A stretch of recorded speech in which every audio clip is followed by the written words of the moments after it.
안녕하세요. 오늘 저희가 좀 깊게 파고들어 볼 자료가 있는데요. 네, 아주 흥미로운 자료죠. 한 기술기업 CEO의 2025년 4분기 투자자 발표 내용인데 보통 이런 발표는 뭐랄까? 앞으로 얼마나 잘할 거다. 이런 장밋빛 미래만 늘어놓기 마련이잖아요. 그렇죠. 좋은 얘기만 하죠, 보통은. 그런데 이번 자료는 정말 시작부터 분위기가 완전히 다릅니다. CEO가 연단에 서자마다 지난 2, 3년간의 그 부진했던 주가, 또 회사의 문제점들, 이런 것들을 아주 신랄할 정도로 솔직하게 인정하면서 발표를 시작하거든요. 맞습니다. 보통은 좀 덮고 싶은 이야기들인데 이걸 전면에 내세웠다는 것 자체가 흥미로운 출발점이죠. 그렇죠. 단순히 어려웠습니다 하고 끝나는 게 아니고요. 무엇이 문제였는지 정말 뼈 아프게 진단하고 그걸 어떻게 뜯어 고쳤는지, 그리고 앞으로는 어떻게 하겠다. 네, 그 과정을 통해서 어떤 미래를 그리게 되었는지에 대한 아주 구체적인 청사진을 제시합니다.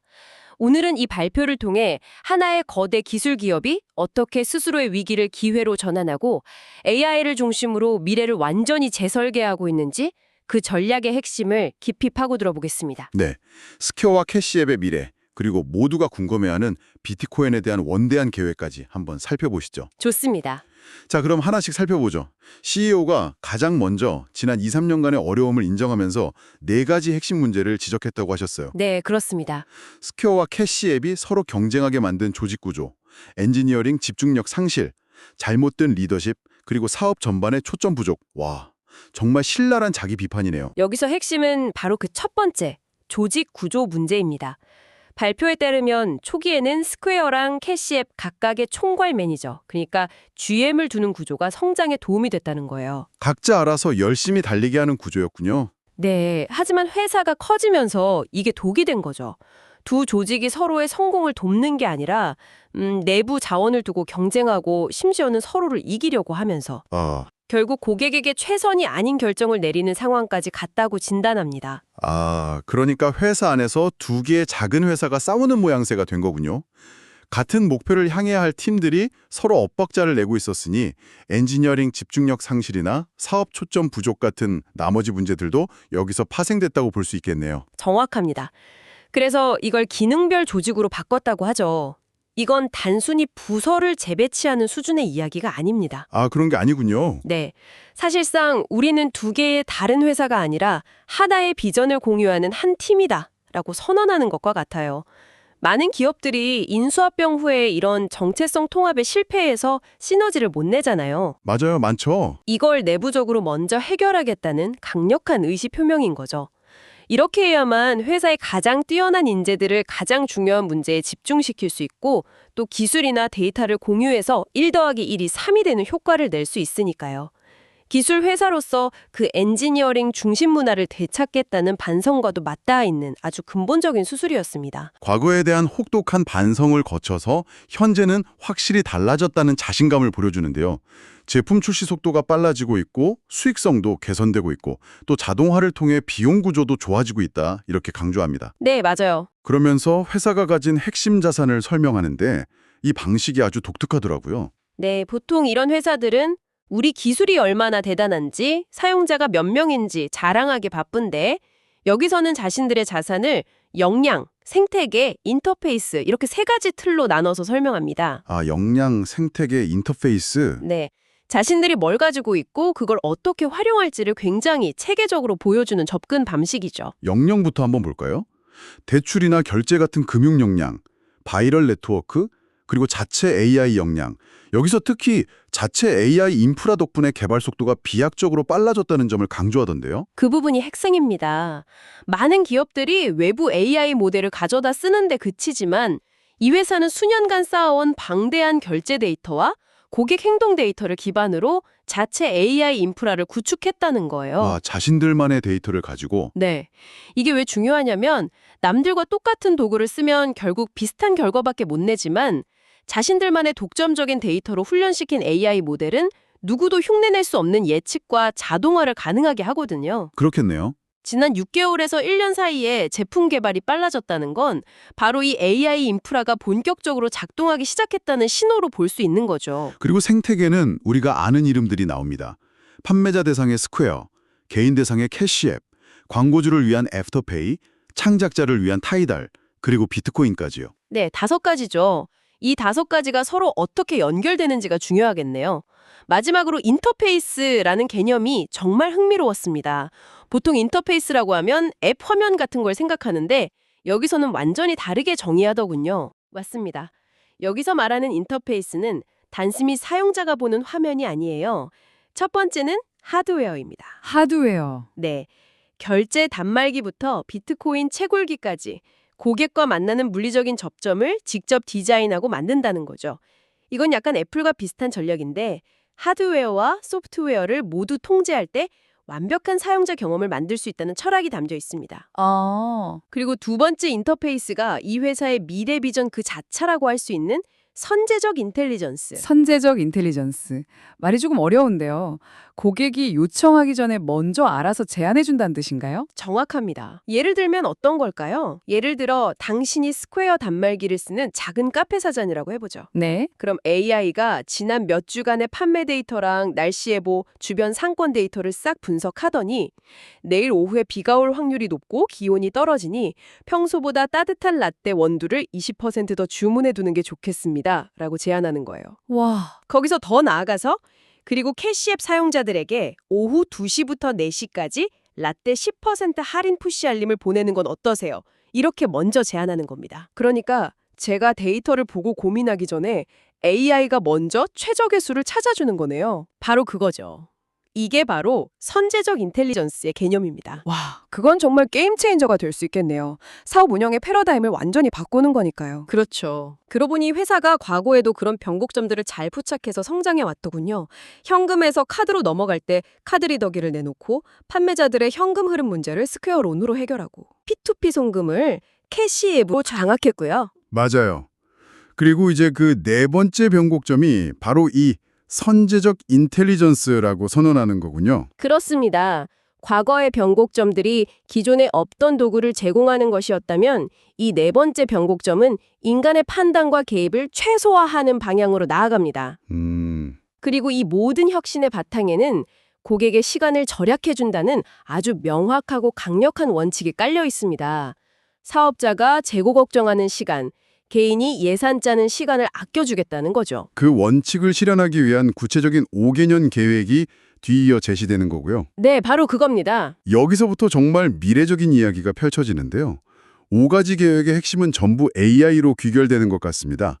첫 번째와 두 번째 계획이 매니저봇과 머니봇 개발인데 이게 그 비전의 핵심인 것 같네요. 네, 매니저봇은 스퀘어를 쓰는 사업자들을 위한 AI 비서, 사업자용 AI 비서? 그리고 머니봇은 캐시앱을 쓰는 개인들을 위한 AI 비서죠. CEO의 표현을 빌리자면 매니저봇은 사업자를 위한 AI 최고 운영 책임자, COO가 되는 게 목표입니다. 잠깐만요. AI 최고 운영 책임자, 즉 COO라는 건데요. 원래 COO는 회사의 모든 살림살이를 총괄하는 역할이잖아요. 재고 관리부터 직원들 급여 지급, 마케팅 캠페인까지. 네, 맞습니다. 이 모든 복잡한 운영 업무를 사람 대신 AI가 맡게 한다는 거군요. 바로 그겁니다. 사업자는 그저 이번 주 마케팅은 신메뉴 홍보에 집중해줘 라고 말만 하면 매니저봇이 알아서 타깃 고객에게 할인 쿠폰을 보내고 재료 발주량을 조절하고 성과 보고서까지 작성해주는 거죠. 우와. 머니봇도 마찬가지입니다. 내 월급날에 맞춰서 공과금 자동으로 내고 남은 돈의 10%는 저축하고 5%는 비트코인에 투자해줘 라고 말하면 알아서 자산 관리를 해주는 개인 금융 비서가 생기는 겁니다. 그러니까 앞으로는 우리가 앱을 켜서 버튼을 누르는 게 아니라 그냥 AI 비서한테 내 사업 관리 좀 해줘, 내 돈 관리 좀 해줘 라고 말하는 세상이 온다는 거군요. 네, 그런 비전이죠. 근데 이게 정말 현실성이 있을까요? 사람들이 자신의 사업과 돈을 AI에게 온전히 맡기는 것에 대한 그 심리적 저항은 없을까요? 아주 중요한 질문입니다. 그리고 그게 이 계획의 가장 큰 허들이죠. 그렇죠. CEO도 이 점을 의식하고 있는지 처음부터 모든 걸 맡기는 게 아니라 점진적으로 신뢰를 쌓아가는 방식을 이야기합니다. 처음에는 작은 제안부터 시작해서 그 제안이 실제로 효과가 있다는 것을 사용자가 반복적으로 경험하게 만드는 거죠. 아, 성공 경험을 쌓해서. 네, AI가 시키는 대로 했더니 정말 매출이 올랐네. 돈이 더 잘 모이네. 같은 성공 경험이 쌓이면 그때부터 더 많은 권한을 위임하게 될 거라는 계산입니다. 그렇군요. 물론 이 과정에서 데이터 보안과 투명성은 신뢰를 얻기 위한 필수 전제 조건이 될 거고요. 이건 기술의 문제라기보다는 심리학과 신뢰의 영역에 가깝습니다. 신뢰를 쌓는 과정이 관건이겠나요? 이 두 가지 봇 계획이 나머지 세 가지 계획과도 긴밀하게 연결된다고 하셨죠? 네, 세 번째 계획인 지역사회 연결이 바로 그 예입니다. 이건 스퀘어 가맹점, 즉 사업자랑 캐시앱 사용자, 개인을 직접 연결하는 건데요. 어떻게 연결하죠? 예를 들어 매니저 봇이 사업자를 대신해서 오늘 오후에 가게가 좀 한가하네요. 주변에 있는 캐시앱 사용자들에게 특별 할인 쿠폰을 보내서 고객을 유치해 볼까요? 라고 제안하고 그럼 머니봇은 개인에게 당신이 자주 가는 카페에서 오늘만 쓸 수 있는 50% 할인 쿠폰이 도착했어요. 지금 바로 사용하시겠어요? 라고 알려주는 식입니다. 두 AI 비서가 서로 소통하면서 사업자와 개인 모두에게 이익이 되는 연결을 만들어내는 거군요. 맞습니다. 네트워크 효과를 극대화하는 전략이죠. 네 번째 계획은 비트코인인데 이 회사가 왜 그렇게 비트코인의 진심인지 항상 궁금했어요. 그 질문이 항상 많았다고 CEO가 직접 언급하더군요. 하하, 그렇죠. 그의 대답은 명확합니다. 비트코인을 단순히 투자 자산으로 보는 게 아니라는 겁니다. 오히려 두 가지 측면에서 개방형 금융 프로토콜로 보고 있습니다. 개방형 금융 프로토콜. 첫째는 비용 절감입니다.